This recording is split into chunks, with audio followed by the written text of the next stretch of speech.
Assalamualaikum warahmatullahi wabarakatuh.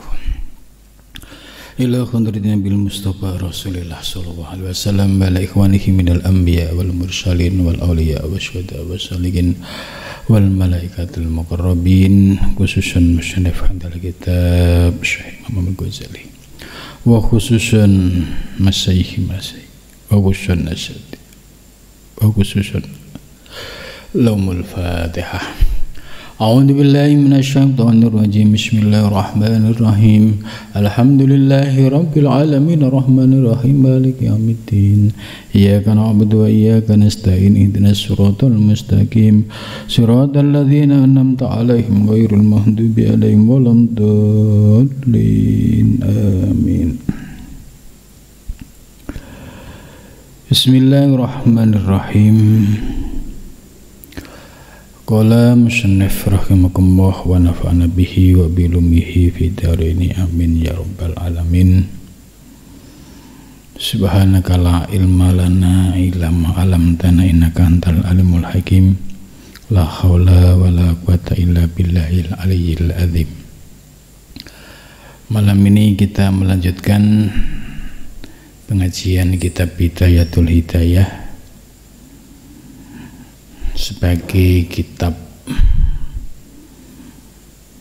dasar bagi para pemula yang ingin belajar kitab tasawuf.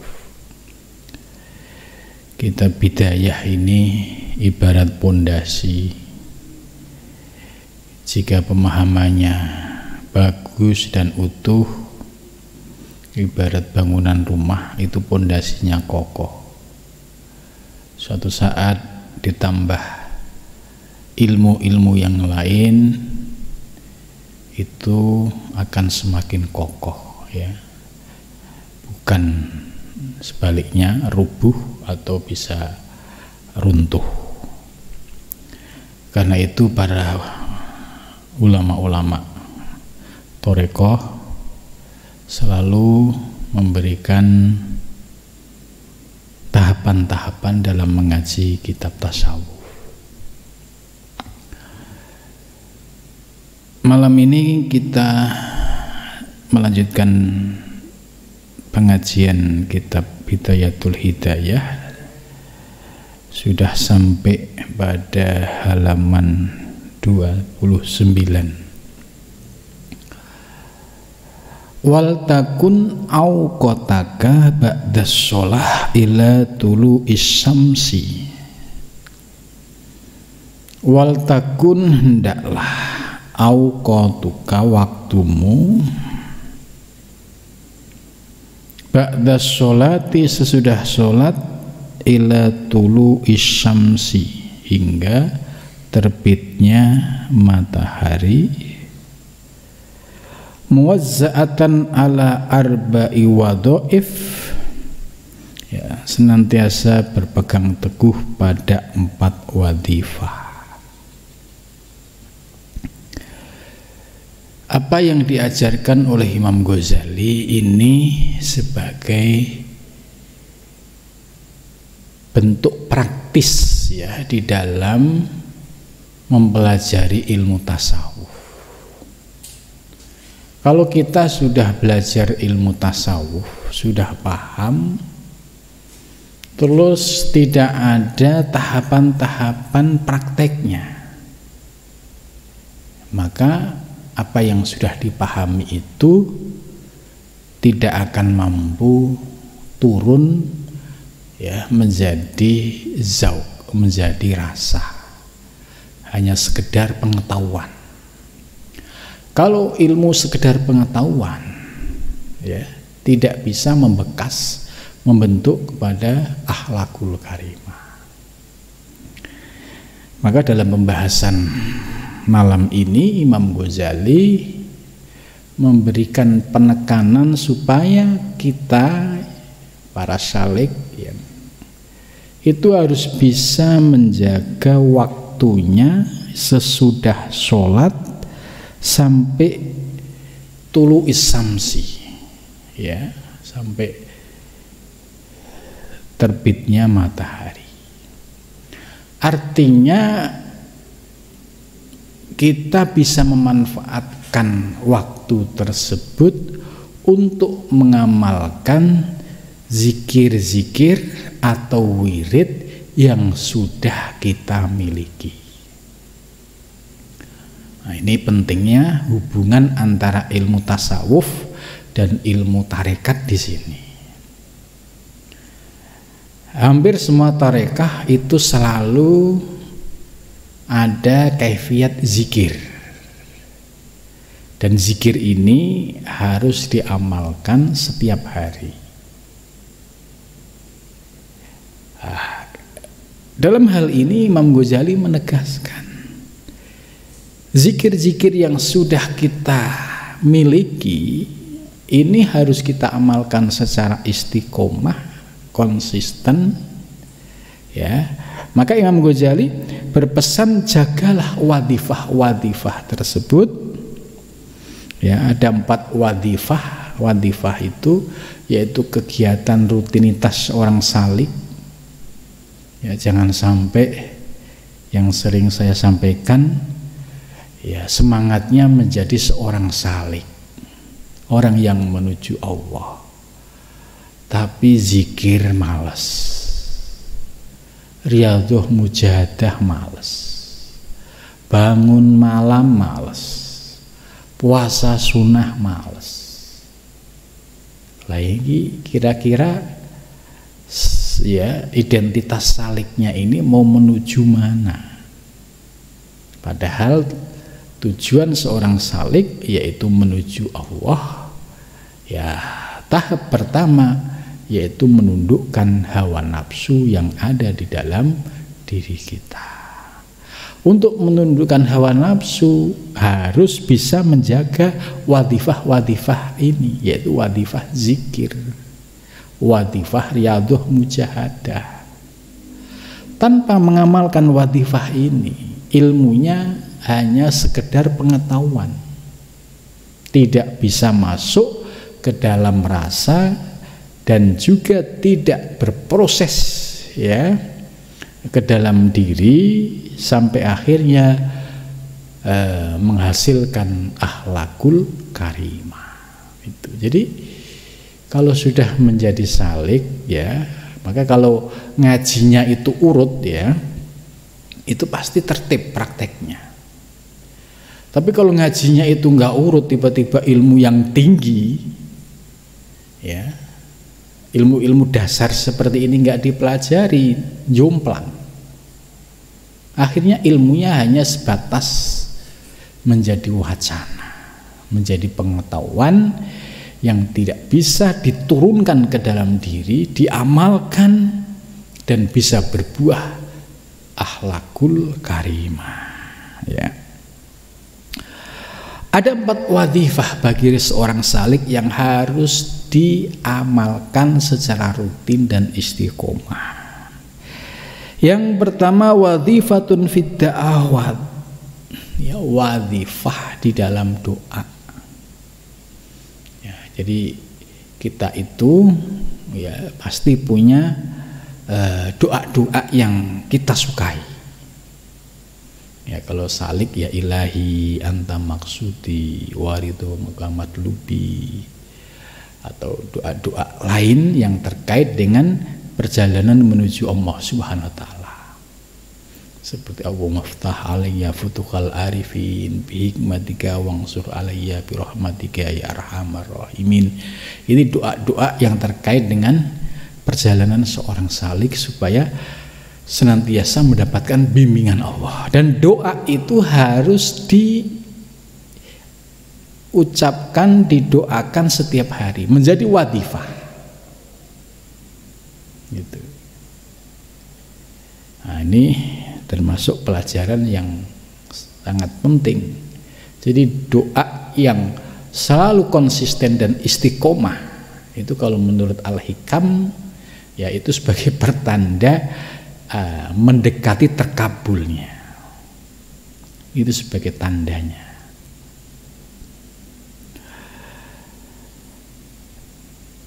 Kemudian yang kedua, wadifatun fil adkar, dan wadifah di dalam zikir-zikir. Ya, zikir ini ada tingkatannya kalau di dalam zikir toreko. Ya, kalau Qadiriyah Naksabandiyah ya itu dimulai dari nafi isbat. Ya 165. Ya. Kemudian Naksabandiyah itu zikirnya ismudzat. Ya, bisa 5.000. Lah, kalau kita sudah menerima baiat dan menerima kaifiat ini, ya dalam kondisi apapun yang namanya sudah menjadi wadifah, ya harus dilaksanakan. Ya kecuali dalam keadaan darurat. Ya. Tapi kalau ada waktu luang, maka zikir-zikir ini harus diamalkan secara istiqomah. Supaya apa? Ya supaya ibarat pisau kalau diasah dengan serius, dengan kontinu, pasti pisau ini akan tajam.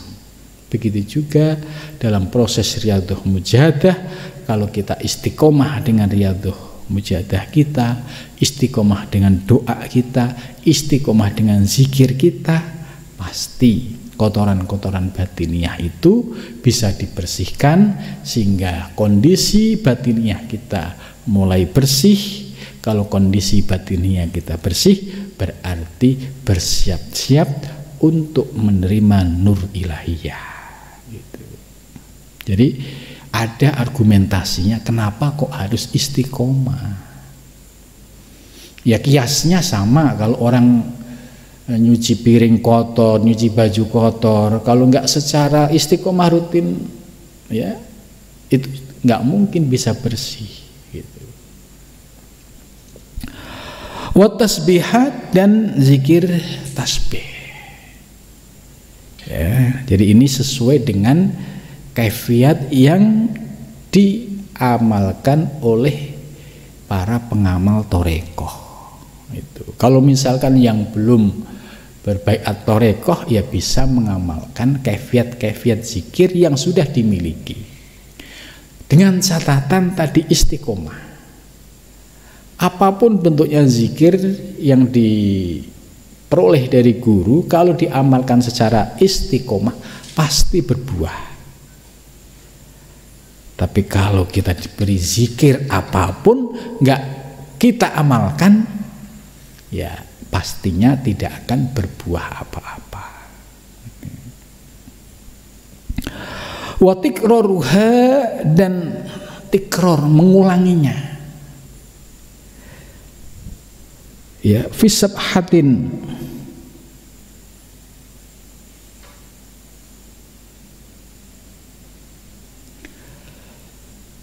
Wa wadifatun fi qiraatil Qur'an. Dan wadhifah di dalam membaca Al-Quran. Ini salah satu tambahan ya dari Imam Ghazali. Selain zikir-zikir yang kita dapat dari torekoh masing-masing, harus ada tambahan yaitu wadhifah qiraatul Quran, membaca Al-Quran secara rutin walaupun satu lembar. Itu. Nah, ini termasuk wadhifah yang harus dilaksanakan. Nah, kenapa kok membaca Al-Quran ini menjadi bagian dari wadhifah? Karena Al-Quran ini membacanya termasuk sudah menjadi ibadah, karena Al-Quran itu kalamullah, ya sebagai mukjizat Nabi besar Muhammad Shallallahu Alaihi Wasallam. Maka siapapun yang membaca, apalagi dalam keadaan suci, itu satu huruf memiliki nilai 10 hasanah. Ya, ini kalau kita baca dalam keadaan suci, satu huruf itu memiliki 10 hasanah. Jadi sekalipun kita tidak paham maknanya, tapi membaca Al-Quran yaitu memiliki efek yang luar biasa. Ya, ada ketenangan, ada ketentraman, ya. Istilahnya seruwet apapun permasalahan, ya, kalau digunakan membaca Al-Quran itu seolah-olah yang ruwet-ruwet itu terurai. Ini salah satu mukjizat dari Al-Quran.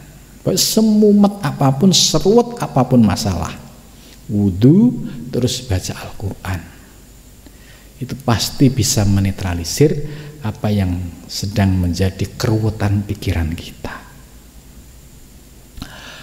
Kemudian di sisi lain ada hadis juga bahwa setiap ayat Al-Quran itu memiliki 7 makna batin. Nah, ini yang istimewa lagi. Jadi setiap ayat Al-Quran itu dalam tafsir Al-Jailani, Imam Syekh Abdul Qadir Al-Jailani mengutip bahwa ada sebuah hadis, setiap ayat di dalam Al-Quran itu memiliki makna 7 batin. Nah, makna 7 batin ini bisa diperoleh bagi orang-orang yang mendapatkan pencerahan, orang-orang yang batiniahnya disucikan oleh Allah. Ya, artinya proses penyucian itu ya tidak ujuk-ujuk, ya, tanpa melakukan apa-apa terus bersih, tidak. Sunatullahnya ya kalau mau bersih ya ada proses riyadhah mujahadah. Kalau riyadhah mujahadah ini dilakukan secara istiqomah, pasti efek kebersihan batiniah itu akan terasa. Kalau batiniahnya itu sudah mulai bersih, jernih, ya, sesuai dengan kaidah Syekh Ibnu Arabi, ya berarti kalau sudah bersih dan jernih itu sudah siap untuk menerima ilmu ma'arif rubbaniyah. Maka akhirnya diberikan anugerah kedalaman makna Al-Quran sampai 7 tingkatan makna batin. Jadi 7 tingkatan makna batin ini nggak bisa diperoleh bagi orang yang tidak melakukan proses pembersihan lahir dan batin. Kalau misalkan mereka hanya sebatas orang umum, ya nggak tahu proses pembersihan batin, sulit untuk menerima itu, karena teori yang disampaikan oleh Syekh Ibnu Arabi ya harus melakukan proses riyadhah mujahadah itu. Tanpa itu ya hanya mengandalkan anugerah dari Allah Subhanahu wa taala. Tapi anugerah Allah itu ya sesuai dengan perjuangan dan kesungguhan para salik dalam riyadhah mujahadah. Jadi jelas ada 4 wadhifah. Yang pertama wadhifah doa, yang kedua wadhifah zikir, yang ketiga wadhifah membaca Al-Quran, ya, walaupun 1 baris, ya itu memiliki efek yang luar biasa. Tadi sudah saya jelaskan, kalau dibaca dalam keadaan suci 1 huruf nilainya 10 hasanah. Itu berapa huruf kalau kita baca 1 juz misalkan. Wa wadhifatun, dan wadhifah fit tawakkuri di dalam tafakur. Ini yang keempat. Ada juga rutinitas sebagai seorang salik itu harus memiliki wadhifah fit tafakkur, yaitu untuk merenung. Merenung ini yang harus dilakukan pertama kali yaitu muhasabatun nafsi, introspeksi ke dalam diri. Misalkan dalam perjalanan kehidupan sehari semalam, dari pagi sampai malam, malamnya muhasabah, melihat ke dalam diri, apakah hari ini aku telah melakukan maksiat atau tidak. Misalkan, oh secara lahir, secara fisik saya nggak maksiat karena ya nggak kemana-mana. Tapi secara batin, apakah kita melakukan maksiat atau tidak? Muhasabah ini tidak sebatas muhasabah dosa-dosa lahir, tapi dosa-dosa batin. Muhasabah yang lebih ke dalam lagi, kita muhasabah ke dalam diri kita, melihat hati kita ternyata banyak melalaikan, banyak melupakan Allah daripada ilingnya. Ini tingkatan muhasabah. Kalau sudah bisa seperti itu, maka muncullah muraqabah. Muraqabah itu yaitu melihat gerak-gerik batin kita. Apakah batin kita dalam sehari ini banyak mengingat Allah atau melupakan Allah? Misalkan banyak melupakan, dia akan istighfar. Andai dia melakukan dosa, walaupun dosanya itu dosa batin, dia juga akan istighfar.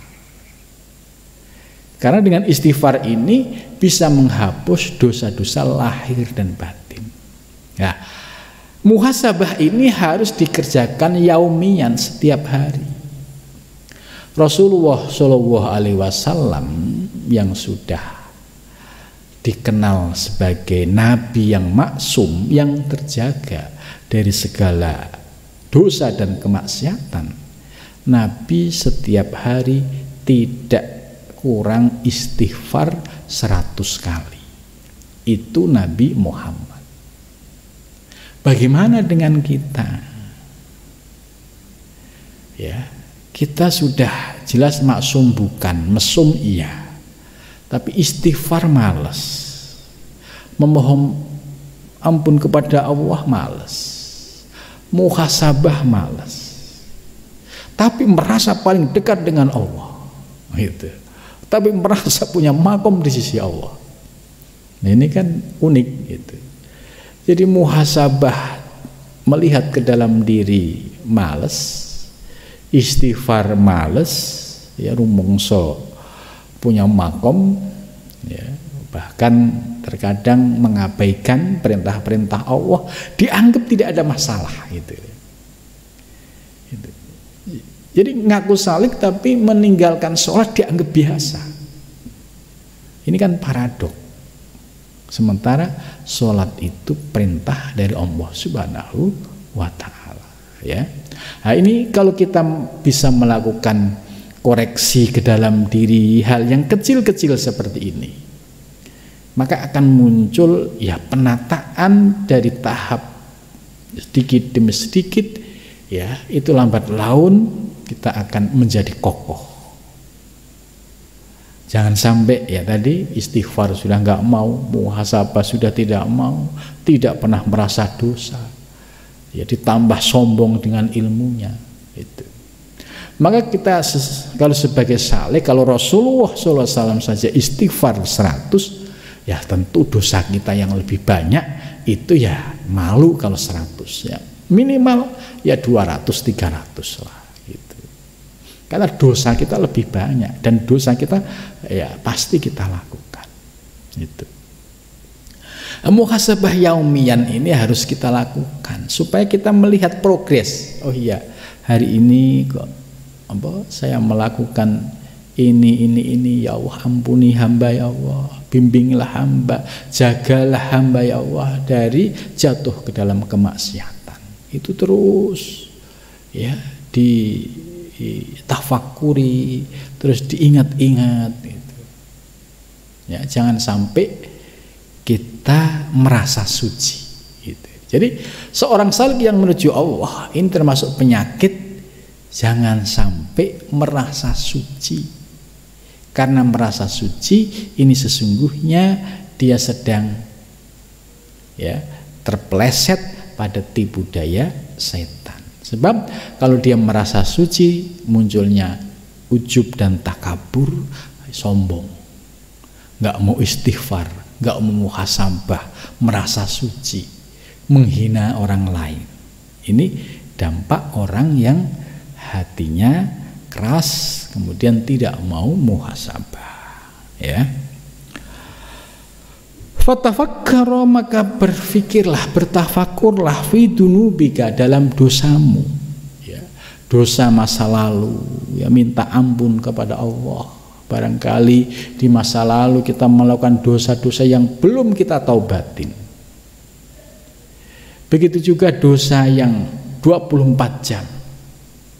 Ya, apakah dalam 24 jam yang lalu kita sudah melihat, bertafakur, melihat dosa kita, apakah sudah kita minta ampun kepada Allah atau tidak?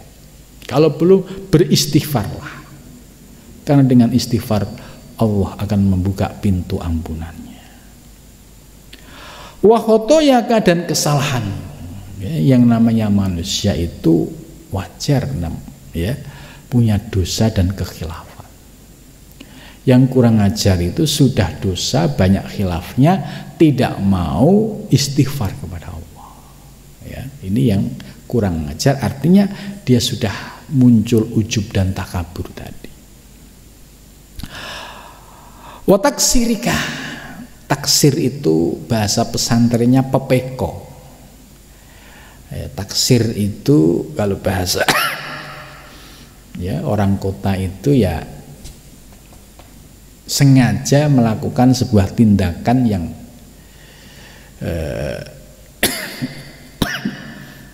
ada potensi dosa, ada unsur kesengajaan. Itu taksir. Ya, udah tahu ini ada potensi dosa, dia sengaja. Ini namanya taksiruka. Fi ibadati maulaka, dalam beribadah kepada Tuanmu. Wa ta'aruduka, dan berpaling liqabihi, pada siksa Allah al-alim, yang sangat pedih. Jadi kita dianjurkan oleh Imam Ghazali untuk muhasabah tadi, melihat ke dalam diri dosa-dosa kita, kekhilafan kita. Kemudian kita juga ingat, ya, andai dosa-dosa kita tidak diampuni oleh Allah, betapa dahsyatnya siksaan Allah yang sangat pedih. Itu maka para sahabat, ya, Abu Bakar, Umar, Utsman, itu pernah, ya, satu kali, ya, mendengar Nabi mendapatkan sebuah wahyu. Kemudian wahyu itu tentang berkaitan banyak umat Nabi Muhammad nanti yang masuk neraka jahanam. Akhirnya pada sedih, ya, mending saya dulu jadi rumput. Kalau jadi rumput, misalkan dimakan kambing, sudah selesai, nggak ada hisab. Terus ada sahabat lain, mending dulu jadi, ya, kambing dipotong, selesai, nggak ada hisab gitu. Lah kita manusia, kalau dosa kita tidak kita taubati, itu semua ada hisabnya, ada hitung-hitungannya. Yang dikhawatirkan ketika dihisab oleh Allah, ternyata dosa-dosa ini belum diampuni oleh Allah Subhanahu wa Ta'ala. Kita diingatkan dengan siksa yang sangat pedih. Jadi bukan berarti kita tadi merasa suci, terus kemudian dengan PD-nya, ya, saya nggak mungkin disiksa, kan saya orang ahli ibadah gitu. Ini orang yang tidak mau, ya, memperbaiki diri secara sungguh-sungguh. Ini sudah terkena tadi, kepleset dengan jebakan iblis, merasa suci, sehingga menurutnya nggak mungkin saya disiksa. Bagi Allah, ya, punya kekuasaan yang mutlak, ya, itu. Wasuhtihi, dan mudah-mudahan dihindarkan dari murkanya Allah, ya. Al-adim, yang besar. Watarottab bitadbirika, watarottab itu dan urutkan, ya, bitadbirika, dengan pengaturanmu, aurataka, auratmu, di wirid-wiridmu, fi jami'i yaumika, dalam seluruh waktumu. Jadi Imam Ghazali selanjutnya disuruh menata ya urutan-urutan zikir. Mungkin ada zikir yang kita baca di tengah malam hari, ya. Misalkan sholat taubat, dilanjut dengan sholat tasbih, terus istighfar, dilanjut sholawat, ya. Terus dilanjut dengan doa-doa yang terkait dengan mohon ampunan kepada Allah atas segala dosa kita. Kemudian ada juga zikir torekoh tadi yang sudah dijelaskan di awal. Setiap torekoh itu punya zikir masing-masing. Nah, ini oleh Imam Ghazali ya diurutkan.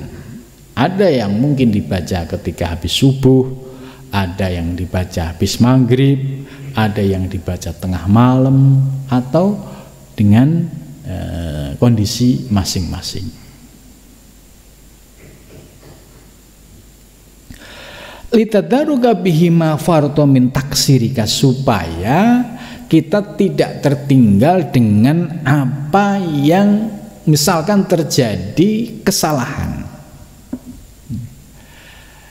Maksudnya begini, kalau kita sudah punya zikir yang istiqomah, contoh habis maghrib saya zikir ini, habis isya tidak, ya. Nanti tengah malam qiyamul, oh zikirnya ini, terus habis subuh zikirnya ini. Lah, urutan-urutan ini kalau kita sudah lakukan secara rutin, terus sewaktu-waktu kita kena penyakit malas, nah kita akan bisa mendeteksi, oh ya saya belum zikir yang habis subuh, oh ya saya belum zikir yang tengah malam. Ini maksudnya dengan diatur demikian, ketika terjadi taksir, ya kita lupa, kita tiba-tiba tidak mengamalkan, itu ingat, oh iya, bagaimana kalau kodok zikir, ya lebih baik dilakukan daripada tidak sama sekali.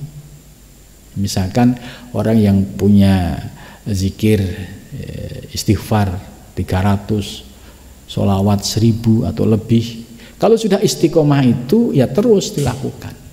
Kalau seandainya biasanya diamalkan di waktu malam kemudian lupa, ya bisa diamalkan habis subuh, ya, supaya ada semangat untuk tidak meninggalkan. Ya khawatirnya apa?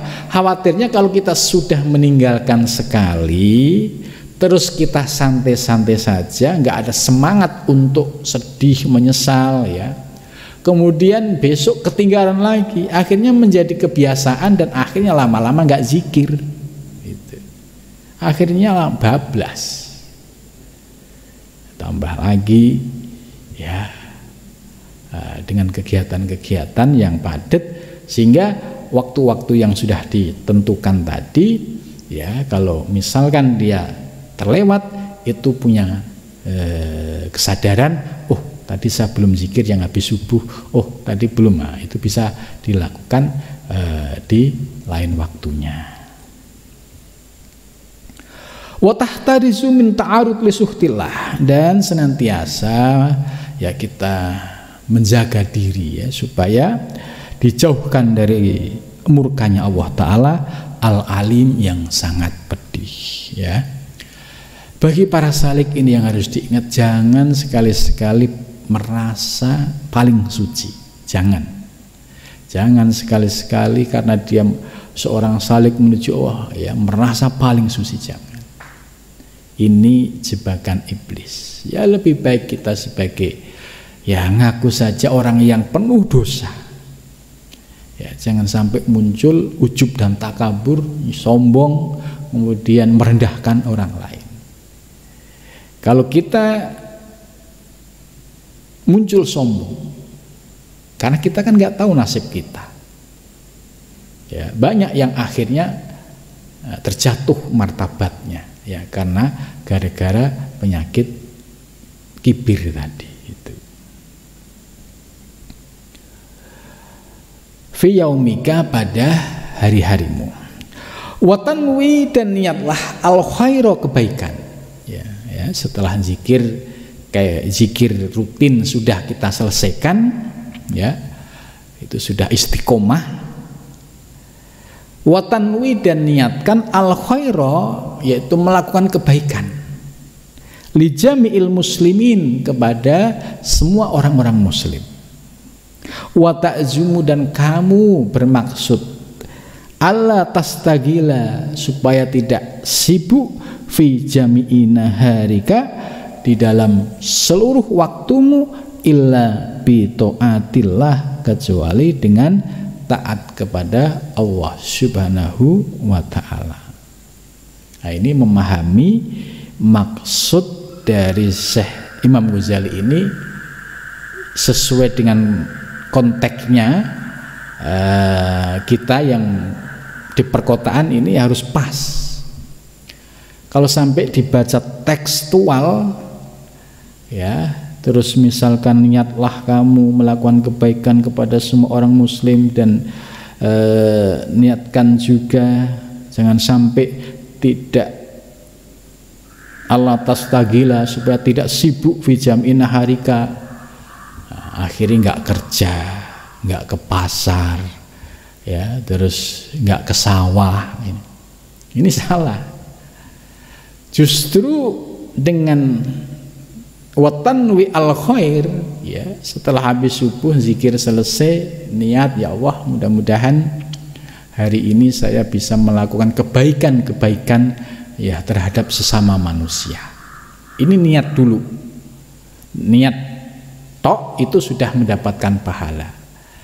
Diamalkan dapat 2. Ya, jadi niat tok kebaikan itu sudah mendapatkan pahala, diamalkan dapat pahala 2. Bagi orang yang bekerja di kantor, kalau memahami ini tidak pas, wah, ini berarti kita nggak boleh sibuk, ya, untuk ngurusin dunia, ya, kantor urusan dunia, bekerja urusan dunia. Ini yang salah pemahaman. Bagi orang yang sudah bekerja di kantor, ya, dia berangkat pagi, ya, dengan meninggalkan anak istri, tujuannya untuk mencari nafkah anak istri, ya, keluar dari rumah melangkah, itu sudah jihad fisabilillah. Jadi niatnya itu sudah di jalan Allah, karena dia mencari nafkah untuk anak dan istri. Dari berangkat sampai pulang lagi, ya, dia berada di jalan Allah. Artinya berarti dalam ketaatan. Maka ketika sampai kantor juga harus disiplin. Efeknya harus konsisten, harus, ya, menunjukkan kinerja yang baik, karena kita digaji oleh atasan, ya, berdasarkan dari kinerja. Jangan melakukan tindakan-tindakan yang membuat kecewa atasan, atau membohongi atasan, atau melakukan manipulasi. Ini akan nambah dosa. Maka perginya kepala rumah tangga dari rumah menuju kantor itu sudah memiliki nilai ibadah. Begitu juga yang bekerja di pasar, yang bekerja di mana saja. Kalau niatnya melangkah dari rumah untuk mencari nafkah anak dan istri, itu sudah jihad fi sabilillah. Maka perjalanannya sudah ibadah. Ya, jangan sampai salah memahami tadi. Wah, akhirnya resign. Kenapa resign? Ini menurut Bidayah, kalau selama kita masih kerja ngurusin dunia, nggak bakalan deh kita bisa fokus khusyuk gitu. Nah, ini salah pemahaman, dan ini seringkali terjadi. Ya, padahal kalau kita memahami secara pas, ya, kita profesional, berangkat pagi, ya, pulang malam misalkan, niatnya untuk mencari nafkah, itu sudah jihad di jalan Allah. Kemudian terkait dengan zikir-zikir yang menjadi wadhifah tadi, itu juga enggak menghalangi kita sebagai seorang profesional. Kayak zikir-zikir thariqah misalkan Naksabandiyah, itu bisa diamalkan misalkan sebelum subuh jam 4 sudah bangun terus diamalkan, atau diamalkan setelah maghrib juga bisa, atau diamalkan ya, setelah subuh, sholat subuh diamalkan, setelah selesai mengamalkan zikir terus berangkat. Ini tergantung kita bagaimana mengaturnya. Jadi nggak ada orang ahli thariqah yang bekerja di kantor kemudian menghabiskan waktunya untuk zikir, itu nggak ada. Kalau ada begitu dia salah. Jadi dia bisa menempatkan posisi yang pas. Waktunya menjalankan wadifah ya dijalankan, waktunya bekerja ya dia bekerja. Nah, kalau hal ini dilakukan secara rutin, maka ini sudah menjadi kebiasaan yang positif, gitu. Ya, karena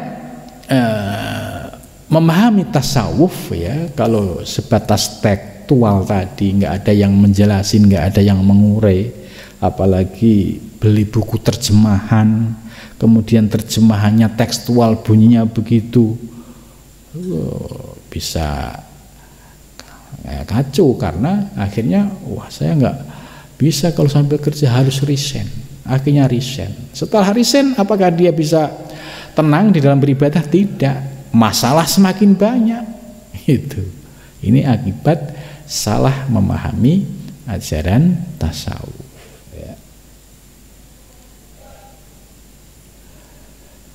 Jadi kita bisa menjadikan seluruh waktu selama sehari semalam sebagai waktu untuk ketaatan kepada Allah Subhanahu wa taala.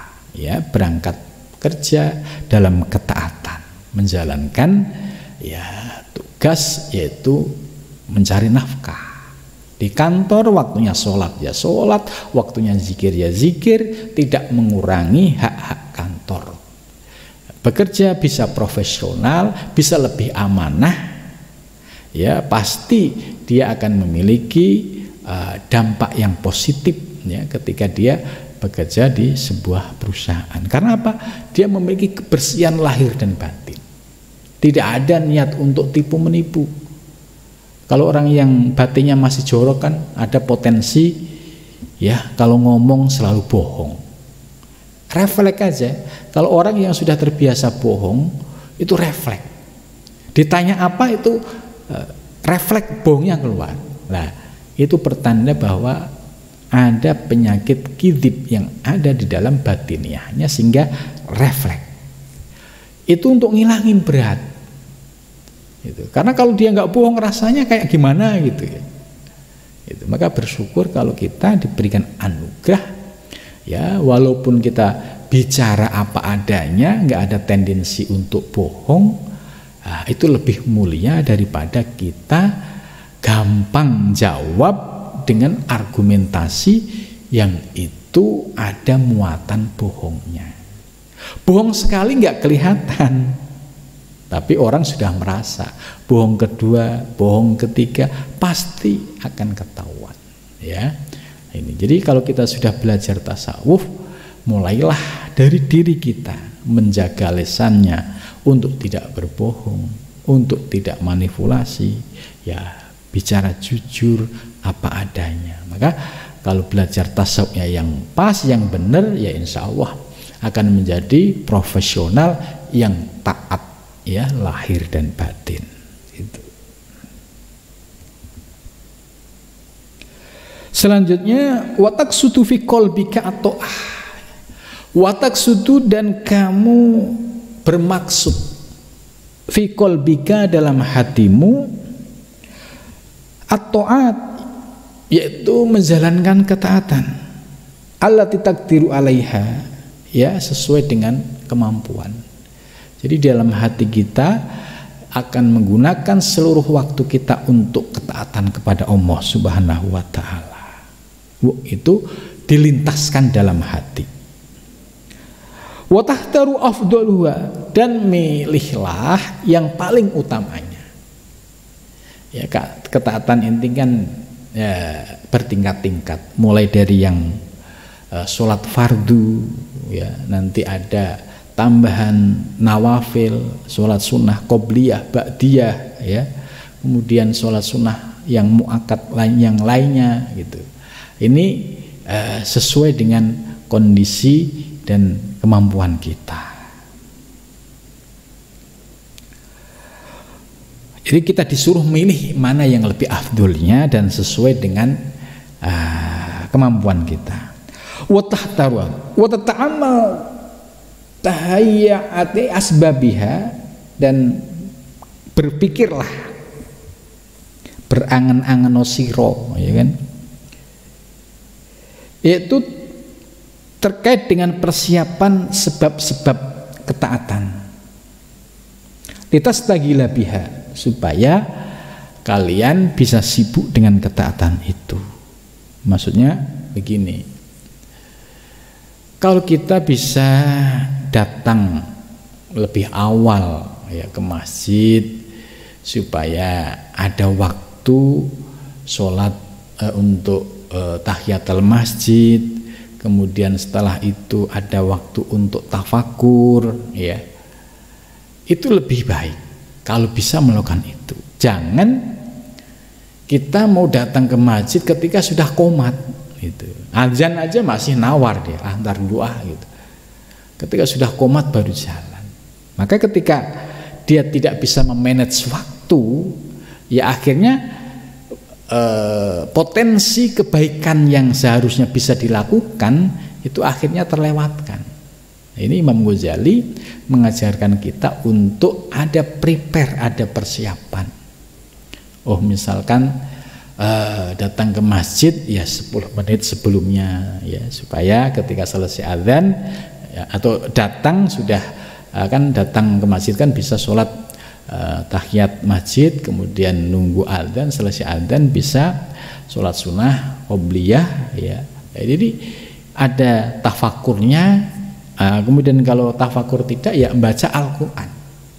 Jadi bisa memanfaatkan waktu sebaik mungkin gitu. Ini kalau kita mau memanage waktu sebagaimana arahan Imam Ghazali.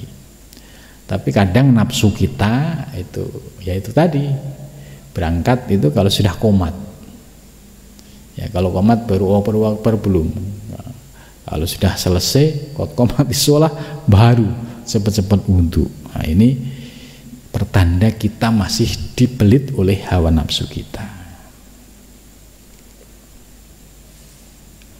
Wala tada'an tafakur, dan jangan kamu tinggalkan yaitu tafakur, fikur bil ajal dalam, ya, jadi jangan sampai kita melupakan atau meninggalkan tafakur. Tafakur itu merenung, ya, tentang diri kita, ya, tentang dosa-dosa kita, tentang apa dekatnya waktu ajal, ya, dan kematian itu pasti terjadi gitu. Nah, ini kalau nggak kita sadarkan dengan melalui tafakur tadi, ya kita lupa mati.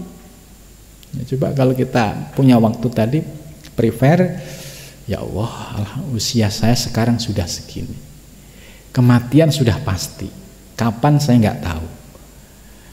Cuma ya Allah, bimbinglah hamba supaya bisa menghabiskan waktu hamba dalam ketaatan sampai ajal tiba.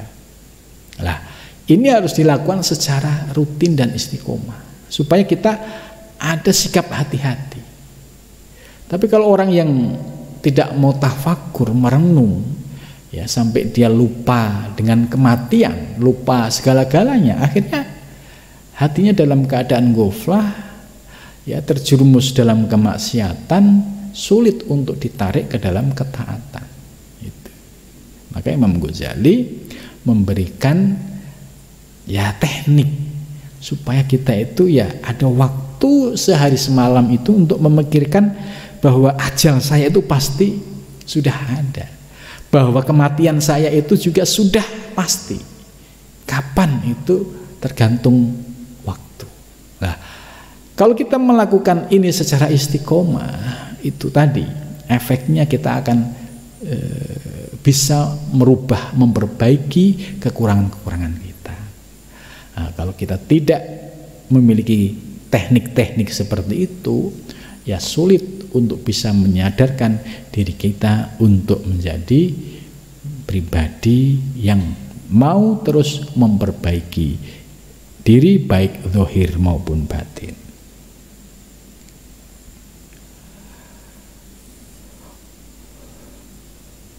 Wa husulil khasrah wan nadhamah, ya, supaya kita merasakan adanya khasrah, menyesal, getun, nadhamah, itu sedih, ya. Ya Allah, ya ternyata umurku banyak yang sia-sia.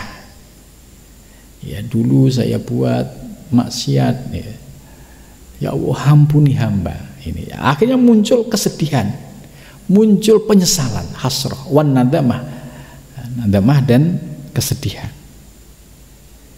Bitulil ikhtirar, dengan lamanya waktu kita dalam kegelapan tipu daya dunia. Misalkan dulu masa lalunya, ya dia sehari-hari hanya kerja dan kerja, sholat nggak pernah, ibadah nggak pernah, zakat nggak pernah, infak nggak pernah, dapat duit ya buat maksiat gitu. Nah, dia meriwen, oh ya Allah, dosa-dosaku masa lalu mudah-mudahan Engkau ampuni ya Allah gitu. Sehingga muncul kesadaran hasroh dan nadamah, ya, menyesal dan sedih. Wal yakun min tasbihatika wa adkarika asyr kalimatin. Nah, kemudian selanjutnya Imam Ghazali ya memberikan beberapa model zikir tasbih dan zikir-zikir lain, itu ada 10, ya. La ilaha illallah wahdahu la syarikalah lahul mulku wa lahul hamdu yuhyi wa yumiitu wa ala kulli syai'in qadir. Ini ada 10 macam zikir yang diberikan Imam Ghazali kepada kita, ya. Kalau kita mau mengamalkan ya bagus, kalau kita mengambil poin-poin yang penting tadi ya itu bagus, ya. Atau kita punya zikir-zikir lain ya bagus, ya. Yang penting substansi dari penjelasan dalam kitab ini kita sudah paham. Mudah-mudahan kita diberikan kemudahan oleh Allah bisa mengamalkan dalam kehidupan sehari. Amin ya robbal alamin. Mudah-mudahan bermanfaat.